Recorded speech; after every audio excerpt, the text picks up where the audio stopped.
સમાચાર ભાવનગરથી ભાવનગરના જેસરના વિજાના નેસ ગામમાં રસ્તાની સમસ્યા વિદ્યાર્થીઓ છેલ્લા 20 વર્ષથી રસ્તાને લઈ અને હાલાકી પડી રહી હોવાની વાત કરી રહ્યા છે। રસ્તો કાચો હોવાને કારણે શાળાએ જતા વિદ્યાર્થીઓને હાલાકી, ચોમાસામાં કાચા રસ્તા ઉપરથી ચાલવા માટે વિદ્યાર્થીઓ મજબૂર બન્યા છે।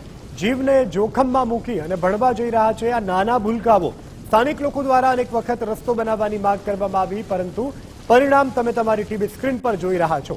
જે રીતે આ નાના ભૂલકાઓ કે જે પોતાનું ભવિષ્ય બનાવવા માટે, ઉજ્જવળ કારકિર્દી માટે પોતાના ગામથી, ઘરથી ચાલી અનેકો કિલોમીટર આ કાચી સડક છે તેનું અંતર કાપે છે અને પોતે શાળા સુધી જતા હોય છે। આ અંગે રજૂઆત કરવામાં આવી છે, છતાં પણ આજ દિન સુધી રોડ બન્યો નથી। સંવાદદાતા કૃણાલ આપણી સાથે લાઈવ જોડાઈ ચૂક્યા છે। કૃણાલ, આ સમસ્યા કેટલા સમયથી છે? આ અંગે રજૂઆતો કરવામાં આવી છે, તો તેનું નિરાકરણ કેમ નથી આવતું?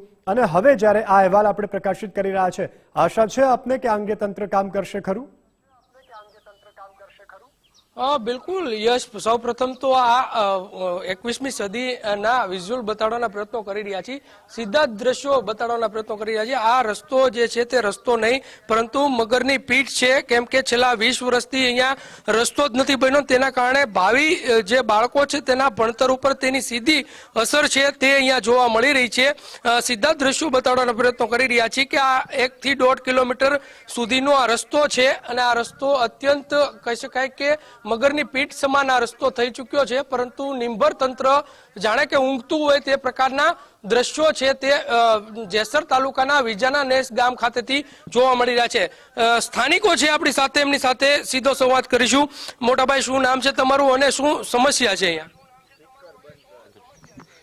મારું નામ ગોહિલ વલ્કુભા છે અને હું વિજાનેસ ગામનો વતની છું। તો અહીંયા અત્યારે અમારે હાલ રસ્તાનો પૂરેપૂરો પ્રોબ્લેમ છે કે અમારે વાડી વિસ્તારમાં જે બાળકો રહે છે તે ભણવા આવે ગામની અંદર, તો જે ચોમાસું ચાલુ થયા પછી એક ધારું અહીંયા પાણી વહેતું રહે, 1.5-2 ફૂટના એવા ખાડા છે અને વન વિભાગ જેવું પણ અહીંયા છે, તો દીપડાનો પણ પૂરેપૂરો આતંક રહે છે।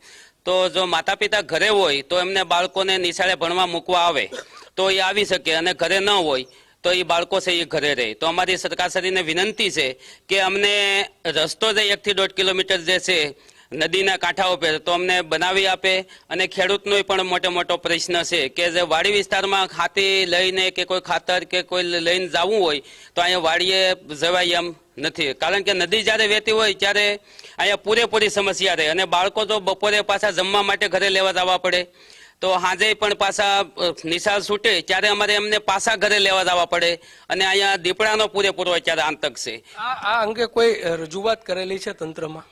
હા, આ પહેલાં પણ રજૂઆત કરેલી, આપેલા વિડીયો ઉતારીને પણ બાળકોને સાથે રાખીને ઉતારીને આપેલા। તો અમારી નમ્ર વિનંતી છે કે વહેલી તકે સરકારશ્રી કદાચને આવવું હોય તો સ્થાન ઉપર આવે અને પોતે સ્ટડી કરે કે હકીકત આ વાત સત્ય છે, તો અમને આ રસ્તો જલ્દીથી જલ્દી અમને આ રસ્તાનો નિવાડ કરી આપે। અન્ય પણ લોકો છે, મોટાભાઈ શું કહેશો? જે પ્રમાણે ચોક્કસથી અન્ય જે લોકો છે એમની સાથે વાત કરવાના પ્રયત્નો કરશું। શું સમસ્યા છે મોટાભાઈ, રસ્તાને લઈને કે પ્રકારની સમસ્યા છે, કઈ રીતના રસ્તાને જોવો છો? આ બાળકો માટેની ભૂલ રહી એના માટે કાયદેસર કરવામાં આવેલું છે, કેમ કે બાળકો નિશાળે ભણવા જાય છે અને બહુ નડતર રૂપે થાય છે અને એકલા જાય છે, અને ક્યારેક વરસાદના કારણે લેવા જવામાં તકલીફ પડે, કોઈ આવી ન શકતા, એના માટે રસ્તો બનાવવાનો છે। ચોક્કસથી જે રોડ છે તે 5 કિલોમીટર ફરીને જવું પડે તે પ્રકારની વાત છે। મોટાભાઈ, શું કહેશો? આ રસ્તોના કારણે કેવી હાલાકી પડી રહી છે ગ્રામજનોને, બાળકોને, શું કહેશો?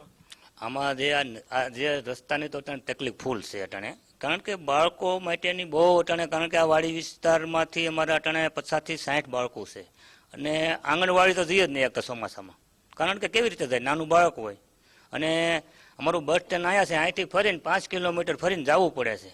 તો આપણું કહેવાનું એવું છે કે ભાઈ જો સરકાર સરી કોઈ પણ વસ્તુ આવે તપાસ કરે, તપાસ કરીને જોવે કોઈને નુકસાન નથી થાય એમ, તો એ રીતે ગામને રસ્તો તો જોવે છે, 1.5-1.5 કિલોમીટરની જરૂર છે। તો આવું કહેવાનું એવું છે કે ભાઈ આ કાયમિક માટેનું નિશાળ અમારી ગામમાં છે, અને અમારે બહુ દૂર ફરવા બહુ જવું પડે। હાલાકી કેવી છે આ રસ્તાના કારણે? એટલે વનના સિઝનમાં 8 મહિના પાણી એક જ ધારું આવેલું, અને અટાણે જો વરસાદ થાય એટલે પાણી હાલતું થઈ જાય, અને આમાં ખાડા, પછી આ જે કાંઠ જેવું છે, પછી બીજા નંબરમાં અત્યારે જનાવરની બહુ ભી છે. તો અત્યારે દીપડાનું અમે ફોરેસ્ટ જંગલ ખાતાને 2 વાર તો અમે લાવ્યા, કારણ કે ખાટલા ઉપર આવીને બાળકને બાસકા મારી ગયા. પણ જંગલ ખાતા એવું લેવા કે કેસ ન થવા દીધો. આ એક ખરેખર આવું છે. એને અત્યારે અમારે બહુ એની તો એવું કાંઈ ઘટે નહીં એટલી છે. ચોક્કસથી અન્ય જે લોકો છે એમની પાસે પણ વાત કરવાના પ્રયત્નો કરશું. એમનું શું કહેવું છે? મોટાભાઈ, આ રસ્તાને લઈને કઈ પ્રકારની સમસ્યા છે, કઈ રીતના હાલાકી ભોગવી રહ્યા છે લોકો, શું કહેશો?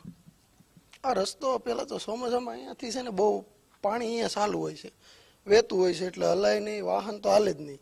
અને અમારે જે મેઇન રોડ છે ને એ 5 કિલોમીટર ફરીને જવું પડે છે. અહીંયાથી 5 કિલોમીટર થાય તો બાળક ત્યાં પહોંચે ત્યાં તો નિશાળનો ટાઈમ પૂરો થઈ જાય અને પહોંચાય જ નહીં ને. 5 કિલોમીટર તો દરરોજ હાલીને જવું ને આવવું, અને પછી એટલા બધા ફ્રી ના હોય, બધા મૂકવા જઈએ કે એવો ટાઈમ ના હોય. રોડને લઈને શું રજૂઆત કરશો? રોડ જેમ તેમ વહેલાહેર બને એવી અમારી માંગ છે તો વધારે સારું એમ. ચોક્કસથી આ સમસ્યાનું નિવારણ છે તે યશ જરૂરી છે, કેમ કે આ રસ્તો નહીં કહીશું પરંતુ મગરની પીઠ. છેલ્લા 20 વર્ષથી આ રસ્તાની હાલત આ પ્રકારની ખસ્તા બની છે, પરંતુ ક્યાંક ને ક્યાંક નિંબર તંત્ર છે તેના કાન છે તે કાને પણ આ વાત સંભળાય તે જરૂરી છે. તે પ્રકારની વાતને લઈને ચોક્કસથી અહીંના જે સ્થાનિકો છે, અહીંના બાળકો છે, તે બાળકોને ક્યાંક ને ક્યાંક આ જે સમસ્યા છે તે સમસ્યામાંથી મુક્તિ મળે તે પ્રકારની વાત છે તે લોકો કરી રહ્યા છે. યશ, બિલકુલ કૃણાલ, આ અંગે આપ સ્થાનિક તંત્રનું ધ્યાન પણ દોરશો, અહેવાલ પણ એમના સુધી પહોંચાડશો. તો આ પ્રકારની સ્થિતિ છે ભાવનગરના જેસરના વિજાનેશ ગામની. તંત્ર આળસ ખંખેરી આ નાના ભૂલકાઓ સામે જોઈને અહીંયા રસ્તો બનાવે તેવી અપીલ.